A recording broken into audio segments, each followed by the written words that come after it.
মোহাম্মদ সাল্লাল্লাহু আলাইহি ওয়াসাল্লামের জীবনের শেষ মুহূর্ত। মাত্র 2 মিনিট চাচ্ছি সবার কাছে, এড়িয়ে যাবেন না। মোহাম্মদ সাল্লাল্লাহু আলাইহি ওয়াসাল্লামের জীবনের শেষ মুহূর্ত চলছে। হঠাৎ সেখানে একজন লোক এসে বললেন, সালাম, আমি কি ভেতরে আসতে পারি? ফাতেমা রাদিয়াল্লাহু তাআলা বললেন, দুঃখিত, আমার পিতা খুবই অসুস্থ। ফাতেমা রাদিয়াল্লাহু তাআলা দরজা বন্ধ করে রাসূলের কাছে গেলেন। মোহাম্মদ সাল্লাল্লাহু আলাইহি ওয়াসাল্লাম বললেন, কে সেই লোক? ফাতেমা বললেন, এই প্রথম আমি তাকে দেখেছি, আমি তাকে চিনি না। শোনো ফাতেমা, সে হচ্ছে আমাদের এই ছোট্ট জীবনের অবসানকারী ফেরেশতা আজরাইল। এটা শুনে ফাতিমার অবস্থা তখন ক্রন্দরত বোবার মতো হয়ে গিয়েছে। রাসূল সাল্লাল্লাহু আলাইহি ওয়াসাল্লাম বললেন, হে জিব্রাইল, আমার উম্মতের কি হবে? আমার উম্মতের নাজাতের কি হবে?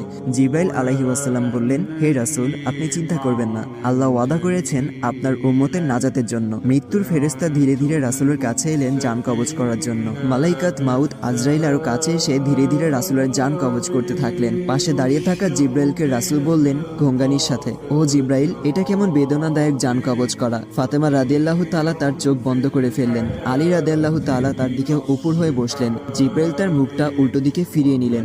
রাসূল সাল্লাল্লাহু আলাইহি ওয়াসাল্লাম বললেন, হে জিব্রাইল, তুমি মুখটা উল্টো দিকে ঘোরালে কেন? আমার প্রতি তুমি বিরক্ত? জিব্রাইল বললেন, হে রাসূলুল্লাহ, সাকারাতুল মাউতের অবস্থায় আমি আপনাকে কিভাবে দেখে সহ্য করতে পারি? ভয়াবহ ব্যথায় রাসূল ছোট্ট একটি গঙ্গানি দিলেন। রাসূলুল্লাহ সাল্লাল্লাহু আলাইহি ওয়াসাল্লাম বললেন, হে আল্লাহ, সাকারাতুল মাউতটা মানে জান কবজের সময় যতই ভয়াবহ হোক সমস্যা নেই, আমাকে সকল ব্যথা দাও, আমি বরণ করব, কিন্তু আমার উম্মাকে ব্যথা দিও না। রাসূলের শরীরটা ধীরে ধীরে ঠান্ডা হয়ে আসতে লাগলো। তার পা বুক কিছুই নড়ছে না আর।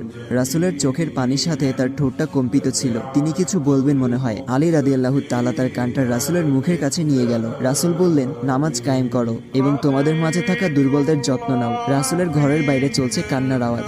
সাহাবীরা একজন আরেকজনকে জড়িয়ে ধরে উচ্চস্বরে কান্নারত। আলী রাদিয়াল্লাহু তাআলা আবার তার কানটা রাসূলের মুখের কাছে ধরল। রাসূল চোখ ভেজা অবস্থায় বলতে থাকলেন, ইয়া উম্মতি, ইয়া